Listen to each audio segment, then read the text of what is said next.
Нуржигит Кадырбекович. Бул жерде тышкы мигранттардын алакалын караган эки негизги мекеменин өкүлдөрү турат. Балким бул суроо тышкы иштер министринин орун басарына. Биз жакында пленардык жыйында бир маселени көтөрдүк эле. Москвадагы Сахаровадагы кыргыздардын проблемасы.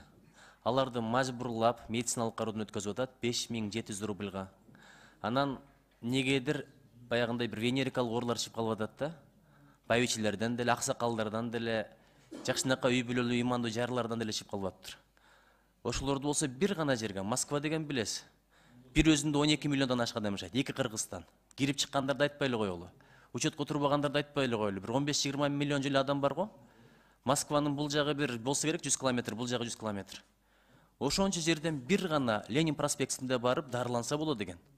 Башка жактан дарыланалы назначение жазып берилсе болбой атыптыр. Анан ошону биз көтөрдүк эле. Алса дагы бир эки дарыны жазып берет деген 18 000 рубльдан башталат экен, 50 000 рубльга чейин чыгып кетет экен. Бул мындай ачыктан ачык эле бир зомбулук, зулумдук биздикилердин канын сорууда. Ушу боюнча мен протокол тапшырма бергенмин, мага жооп келди, чара көрүп атабыз деп. Кандай жыйынтык бар, урматтуу тышкы иштер министринин орун басары?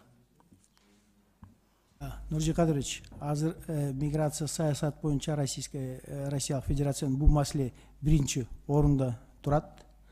Ар бир деңгээлде бул маселе көтөрүлүп атат. Бир аз маселелер бар экен, тиги внутренний законодательствого байланыштуу. Бирок даже Россиянын чоңу бияка келгенде, мына 5-күнү бул маселе кайра көтөрүлгөн. Убада берип атышат, бир законодательный бир өзгөрүштөр киргизип, сөзсүз силерге чечип беребиз деп. Бул контролдо. Номер 1 бул маселе. Министрдин орун басары, сиз абдан тажрыйбалуу дипломатсыз, чогуу да иштешкенбиз. Мен да дипломатия тармагынан келген бул жака. Карасаңыз, Москва мына 12 миллион жашагандар эле ошончо болсо керек, мындай расмий тизмеде турганычы. Ошончо чоң шаар, пробка. Анан адамдар жумуштан жооп сурап, ошо бир эле клиникага барып дарыланып атыптыр да. Башка клиникага уруксат жок экен. Частная клиника болобу же жанында клиника болобу, андай уруксат жок экен. Бир гана клиника 18 000 рубльдан баштап 50 000 рубльга чейин төлөп атып, ошока дарыланып атыптыр да.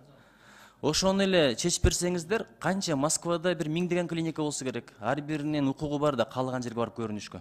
Айыкса болду доорусу. Ушул маселени так чечип берсеңиздер абдан жакшы болот эле. Анан менин бир топ суроолорум бар болчу. Аларга эми чозуп отурбайын. Бир гана нерсе, мына канча адам кетип атат, канча адам келип атат, мигранттар чыгып кеткендер көппү же келип аткандар көппү?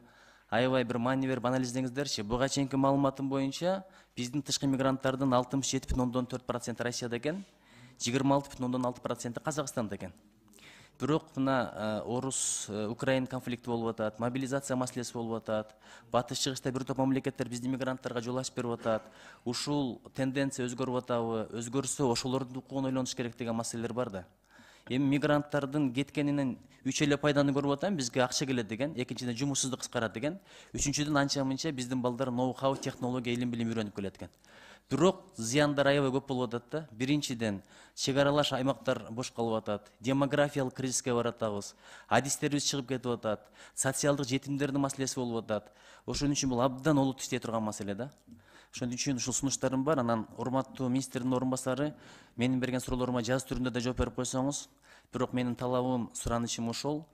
Бир гана клиникага алардын дарылануусун байлабай, ошол жакта канча клиника болсо, частный болобу, өздөрү каалагандай кылып, аягында айыкса болду да.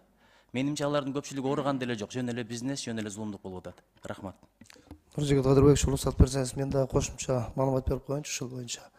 Сиз туура айтып атасыз, тигил жерде ошол коррупциялык бир элементтер бар экен, 18 000 рубльга чейин ар кандай жанагындай жаман оору менен оорулду депчи.